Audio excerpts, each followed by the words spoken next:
Mehra classes के YouTube channel को subscribe करें और बेल आइकन पर क्लिक करें ताकि हर वीडियो का नोटिफिकेशन आपको मिलता रहे।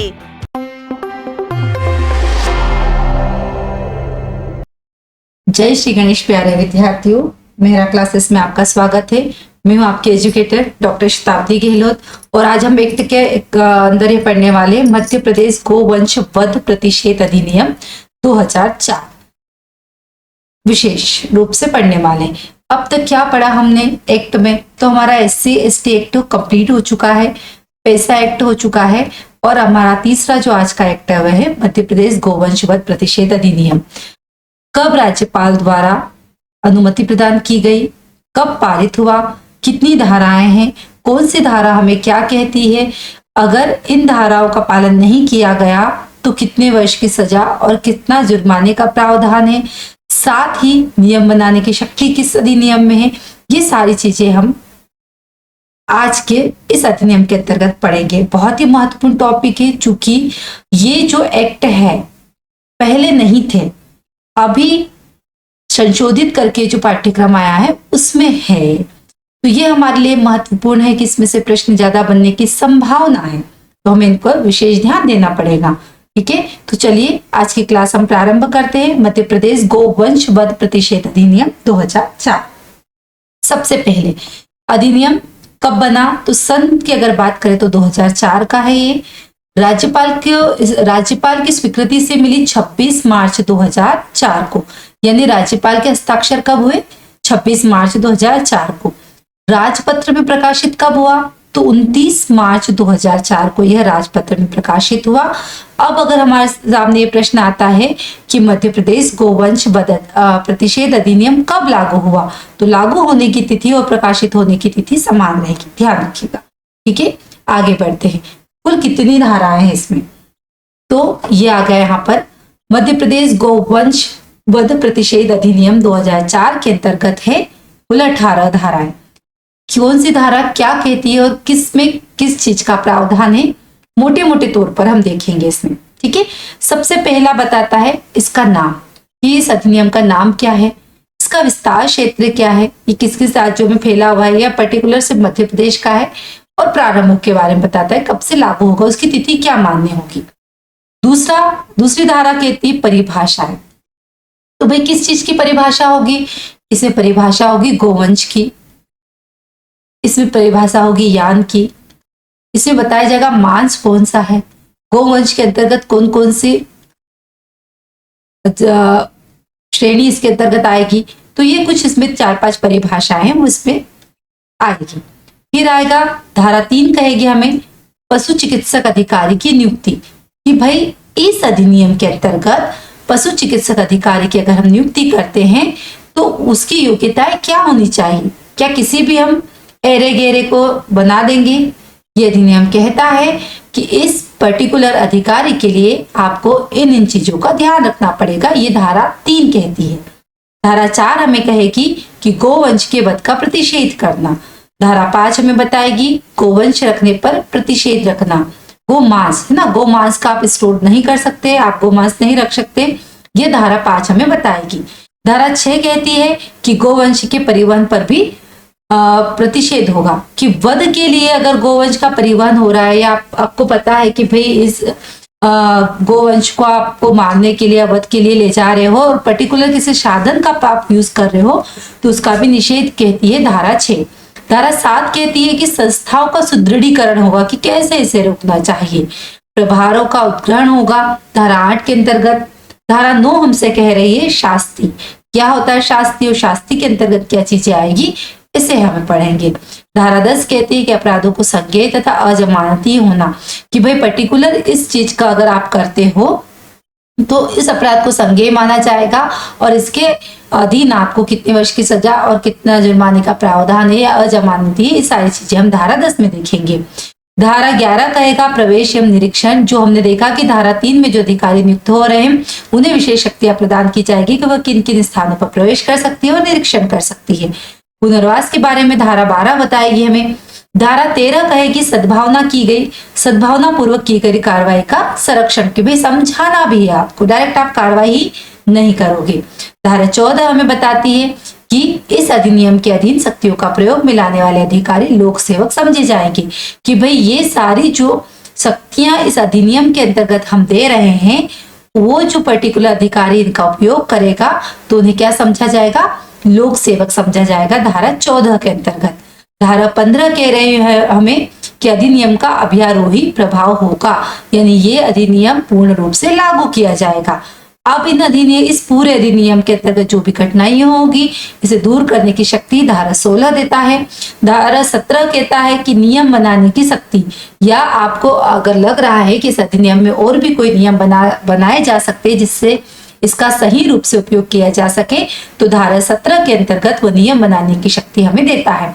साथ ही आखिरी धारा है हमारी निरसन व व्यवृत्ति की। तो ये इस तरह से कुल हमारी 18 धाराओं की हमने बात करी। तो चलिए अब हम एक एक करके हर एक धारा पर विचार करते हैं, बात करते हैं, समझते हैं कि हमें क्या कह रहे हैं। सबसे पहले धारा 1। धारा 1 क्या कहती है, संक्षिप्त नाम, विस्तार और प्रारंभ, 3 बिंदु हमारे पास आते हैं। धारा 1 के अंतर्गत संक्षिप्त नाम, क्या नाम है भाई इसका नाम है, इस अधिनियम का नाम है मध्य प्रदेश गोवंश वध प्रतिषेध अधिनियम 2004। धारा 1 के अंतर्गत कहां कहां पर इसका विस्तार होगा, तो संपूर्ण मध्य प्रदेश राज्य पर इसका विस्तार मान्य होगा। तो प्रारंभ कब से हुआ, लागू होने की तिथि कब से है, तो यह मध्य प्रदेश राजपत्र में इसके प्रकाशन की तिथि से प्रवृत्त होगा। यानी कब प्रवृत्त होगा, ये 29 मार्च 2004 से इसे आप लागू होना मान्य होंगे। 3 चीजें हमारे सामने निकल कर आती है। नाम आता है धारा 1 के अंतर्गत मध्य प्रदेश गोवंश वध प्रतिषेध अधिनियम 2004। इसका विस्तार कहां तक है, तो पूरे मध्य प्रदेश में इसका विस्तार है, यानी संपूर्ण मध्य प्रदेश।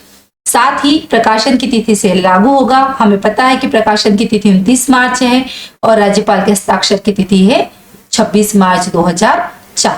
ठीक है, तो ये हमारी एक धारा यहाँ पर कंप्लीट होती है। धारा 2 हमें सारी परिभाषाएं बताएगी कि किसको क्या मानेंगे, है ना। ये अधिनियम क्या मान रहा है भाई, कि अगर गोमांस के बारे में बोल रहा है तो गोमांस से हम क्या मानेंगे, गोवंश के बारे में बोल रहा है तो कौन से गोवंश से हम मानेंगे, प्राधिकार के बारे में बात करा तो क्या प्राधिकार होंगे। तो ये सारी परिभाषाएं हमें धारा 2 के अंतर्गत आएगी। तो धारा 2 के अंतर्गत गोमांस को परिभाषित किया गया है।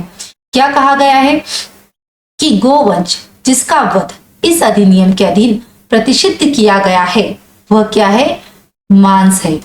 वही गोमांस है जिसका वध यह अधिनियम कहता है कि नहीं करना है। ठीक है, जिसे निषेध बताया गया है वही गोमांस के अधिकार अंतर्गत आएगा। तो अब हमें गोमांस को समझने के लिए गोवंश को समझना होगा। तो गोवंश की परिभाषा कहती है धारा 2 के अंतर्गत गोवंश परिभाषित करते हुए कहते हैं कि कौन कौन से गोवंश होंगे, तो गाय होगा, सांड होगा, बैल होगा और गाय के बछड़े। ये सारे किसके अंतर्गत आएंगे, गोवंश के अंतर्गत। तो गोमांस से क्या अभिप्राय होगा कि गाय, सांड, बैल और गाय के बछड़े का वध इस अधिनियम के प्रतिषिद्ध किया गया है। क्लियर। अगला आता है हमारा धारा 2 के अंतर्गत सक्षम प्राधिकार।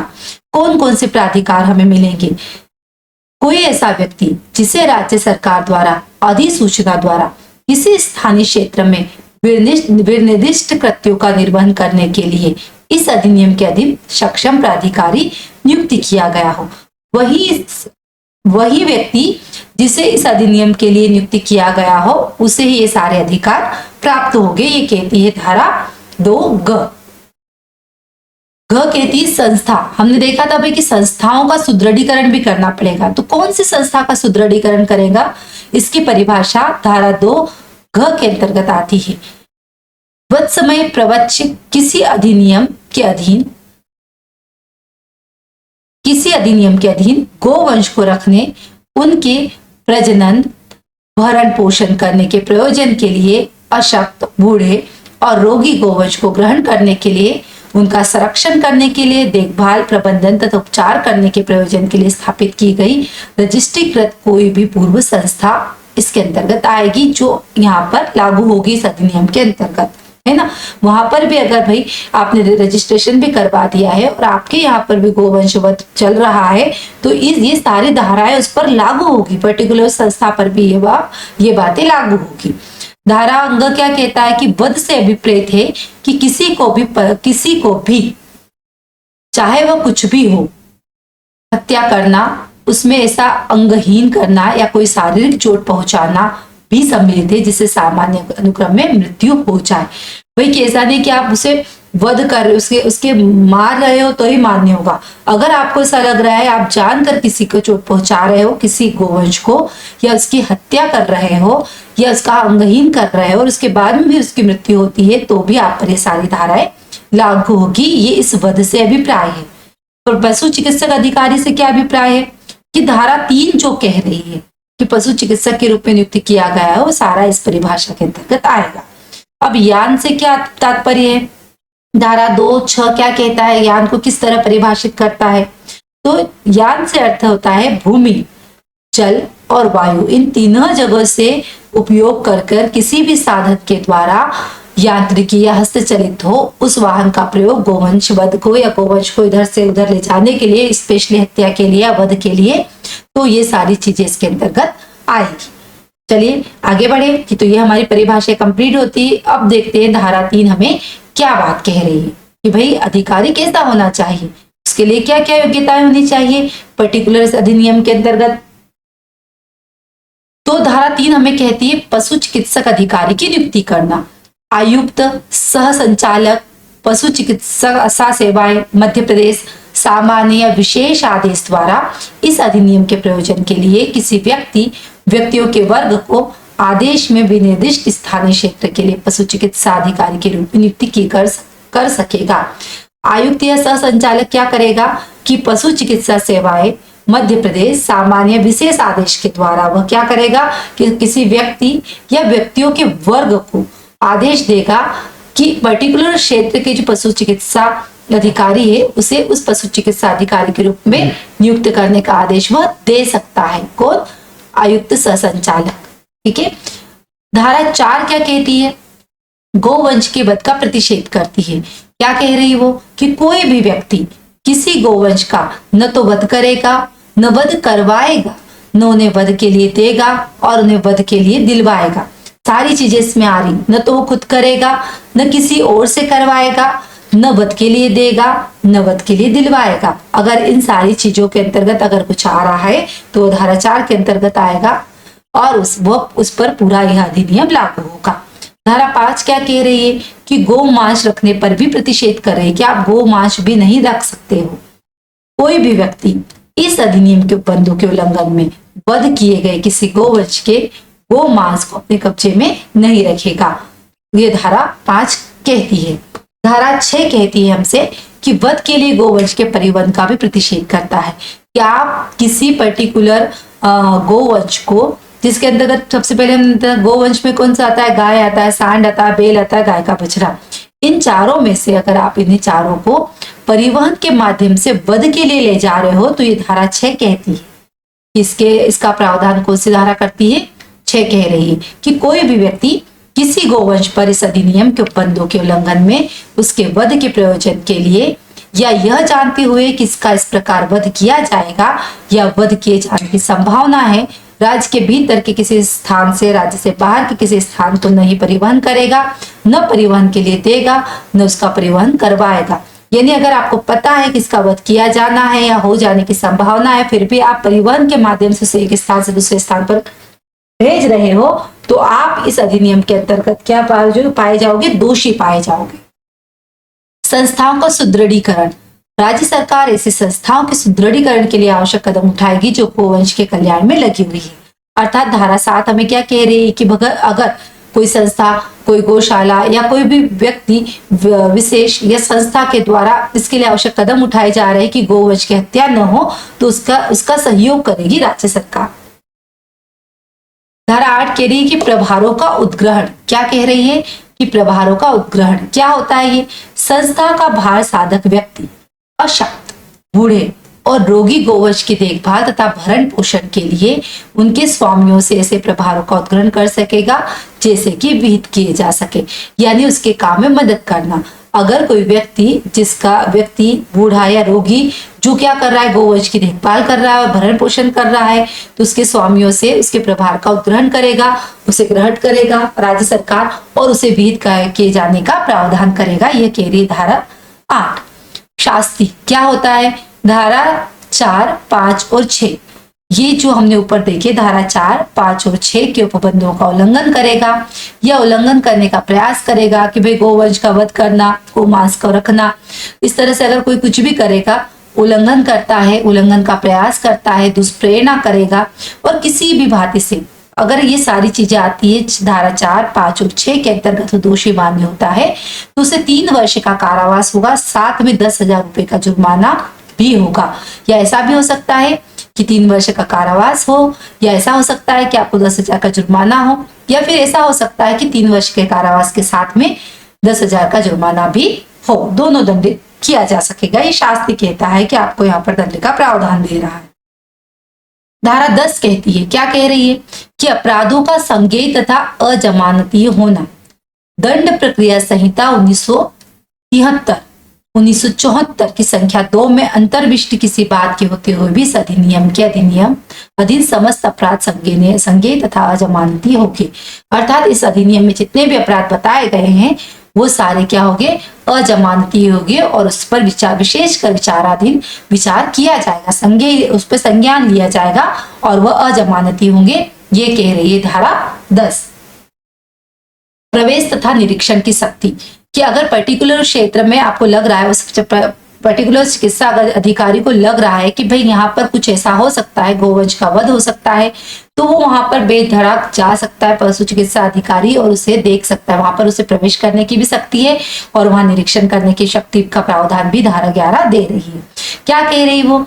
इस अधिनियम के उपबंध को प्रवर्तित करने के प्रयोजन के लिए सक्षम प्राधिकारी या पशु चिकित्सा अधिकारी को या सक्षम प्राधिकारी या पशु चिकित्सा अधिकारी द्वारा इस निमित्त लिखित में प्राधिकृत किसी भी व्यक्ति को यह शक्ति होगी, वो पशु चिकित्सा अधिकारी हो या प्राधिकारी हो, इन दोनों में से उसको यह शक्ति होगी। कौन सी शक्ति होगी? कि वो अपने अधिकार का उपयोग करके स्थानीय सीमा, जो उसके पर्टिकुलर उस क्षेत्र के अंतर्गत आने वाली सीमा के अंतर्गत किसी भी ऐसे परिसर में जिसके संबंध में उसके पास ये विश्वास करने का कारण हो कि वहां इस अधिनियम के अधीन कोई अपराध किया गया या किया जा रहा है या किए जाने की संभावना है, वहां प्रवेश कर सकता है और उसका निरीक्षण कर सकता है। धारा 11(1) ये कह रही है। धारा 11(12)(2) क्या कह रही है कि प्रत्येक ऐसा व्यक्ति जो उपधारा 1 में विनिर्दिष्ट किए गए, उपधारा 1 कौन सी? ये वाली, ऐसे परिसर पर अधिभोग रखता हो, सक्षम प्राधिकारी, पशु चिकित्सा अधिकारी या लिखित समक्ष अधिकारी द्वारा प्राधिकृत किसी व्यक्ति को उस परिसर में ऐसा प्रवेश करने की अनुज्ञात करेगा जैसा कि वह पूर्वोक्त प्रयोजन के लिए अपेक्षित करे। यथा स्थिति उस सक्षम प्राधिकारी, पशु चिकित्सा अधिकारी या प्राधिकृत व्यक्ति द्वारा उसे पूछे गए किसी भी प्रश्न का उत्तर अपने सर्वोत्तम ज्ञान अथवा विश्वास के अनुसार देगा। कहने का क्या मतलब है कि ये जो धारा 1 कह रही है ना कि आप वहां जा सकते हो, निरीक्षण भी कर सकते हो, तो धारा 2 कह रही है आप जाने के बाद में वहां पर उस पर्टिकुलर व्यक्ति से आप प्रश्न भी कर सकते हो और वो आपके प्रश्नों के उत्तर देने के लिए बाध्य होगा। धारा 3 कह रही है सक्षम प्राधिकारी या पशु चिकित्सक अधिकारी इस निमित्त लिखित में प्राधिकृत किसी भी व्यक्ति को यह शक्ति होगी कि वह अधिनियम की धारा 6 के अनुपालन को सुनिश्चित करने के लिए किसी यान को रोके या तलाशी ले। हमने देखा था धारा 6 क्या कह रही है कि अगर ऐसा हो राज्य की सीमा के अंतर्गत किसी भी गोवंश को अगर किसी का वध किया जाना या किए जाने की संभावना हो तो वह गो परिवहन के लिए वह निषिद्ध होगा। तो धारा 6 के अधीन उस पशु चिकित्सक अधिकारी को यह शक्ति मिल रही है कि आप उस पर्टिकुलर वाहन को क्या कर सकते हो? रोक सकते हो और तलाशी ले सकते हो। धारा 11(4) क्या कह रहा है कि तलाशी तथा अभिग्रहण से संबंधित दंड प्रक्रिया संहिता 1974 की संख्या 2 को धारा 10 के उपबंध जहां तक हो सके इस धारा के अधीन तलाशी तथा अधिग्रहण के लागू होंगे। यानी जो धारा 10 कह रही वो भी इसमें सारी चीजें लागू होगी। अगली धारा जो 12 है वह है पुनर्वास।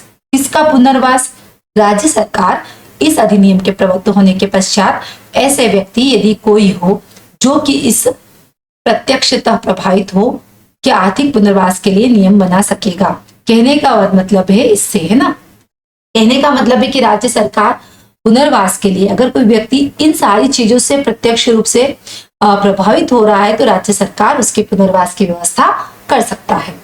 धारा 13 कह रही है सद्भावना पूर्वक की गई कार्रवाई का संरक्षण। व्यक्ति के विरुद्ध किसी ऐसी बात के संबंध में जो इस अधिनियम या इसके अधीन बनाए गए नियमों के अधीन सद्भावना पूर्वक की गई हो या उसका सद्भावना पूर्वक किया जाना आशायित हो, कोई भी बात, अभियोजन, अन्य विधिक कार्रवाई संस्थित नहीं की जाएगी। यानी कार्रवाई के लिए सद्भावना पूर्वक कार्रवाई करने का भी संरक्षण देती है। और ऐसा भी अगर लगे कि भाई ऐसी आशा है कि ये कार्रवाई सद्भावना पूर्वक की जाती है, तो ये सारे प्रावधान भी धारा 13 कर रही है। मतलब अगर आप बात को किसी अच्छे से सुलझा सकते हो या कार्रवाई संस्थित नहीं की जाएगी, अन्य विधिक तरीके से नहीं की जाएगी, अभियोजक के माध्यम से नहीं की जाएगी और उसे सद्भावना पूर्वक कर सकते हो, तो धारा 13 उसका प्रावधान कर रही है। समझा इसके तौर पर। धारा 14 कह रही है हमें कि इस अधिनियम के अधीन शक्तियों को प्रयोग में लाने वाले अधिकारी लोक सेवक समझे जाएंगे। यदि कहने का मतलब क्या है कि ये जो सारी शक्तियां मिल रही है, इसका प्रयोग करने वाले अधिकारी क्या कहलाएंगे? लोक सेवक समझे जाएंगे। समस्त सक्षम अधिक प्राधिकारी, पशु चिकित्सा अधिकारी या अन्य व्यक्ति जो इस अधिनियम के अधीन शक्तियों का प्रयोग में लाते हो, भारतीय दंड संहिता 1860 के 45 को धारा 21 के अर्थ के अंतर्गत लोक सेवक क्या करेंगे? समझे जाएंगे। कौन कौन से? एक तो प्राधिकारी, पशु चिकित्सा अधिकारी और कोई भी व्यक्ति जो सारे अधिकारों का प्रयोग कर रहा है वो लोक सेवक समझे जाएंगे। धारा 14 कह रही है। धारा 15 क्या कह रही है कि अधिनियम का अभ्यारोही प्रभाव होगा। अधिनियम के उपबंध तत्समय प्रवर्तित किसी अन्य विधि या इस अधिनियम से भिन्न किसी अन्य विधि के आधार पर प्रभावी किसी लिखित में अंतर्विष्ट उससे असंगत किसी बात के होते हुए भी प्रभावी होंगे। यानी इस अधिनियम का प्रभावी होना बहुत आवश्यक है और इस अधिनियम का प्रभाव होना धारा 15 बताती है हमें।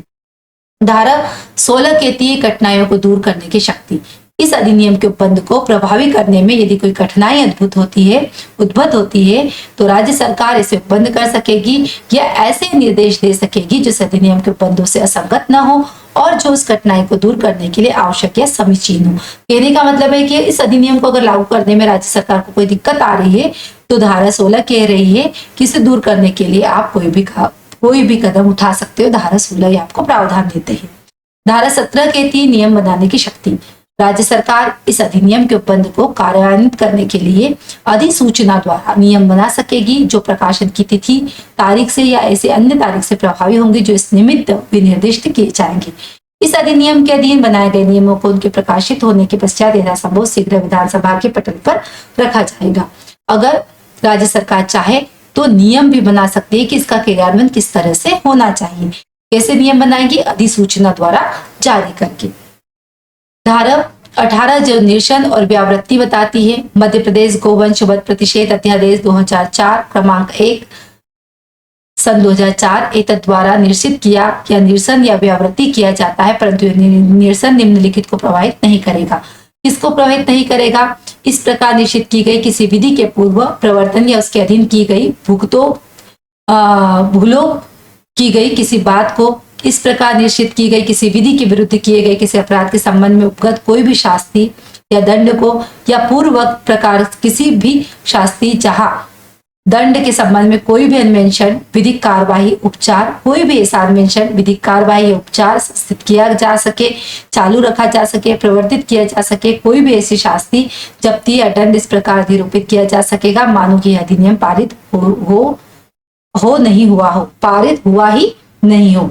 निरसन और व्यावृत्ति ये अधिकार देती है कि अगर ये अधिनियम हमें प्रभावित होना अगर लागू हो रहा है तो ये सारी शक्तियां प्रभावित नहीं होगी। जो 3 बातें बताई गई है कि भाई आपको सबसे पहले निरसन की गई विधि के पूर्ववर्त होना चाहिए, निषिद्ध की गई विधि के विरुद्ध अगर कोई अपराध किया जा रहा हो तो मान्य नहीं होगा, या फिर इस अधिनियम को लागू करने के पीछे, अधिरूपित करने के पीछे कोई दंड प्रावधान ऑलरेडी दिया जा चुका है तो उस पर लागू नहीं होगा। तो ये हमारा गोवंश मध्य प्रदेश गोवंश वध प्रतिषेध अधिनियम 2004 कंप्लीट होता है। सारी इसमें मुख्य चीजें हमने कवर करी है।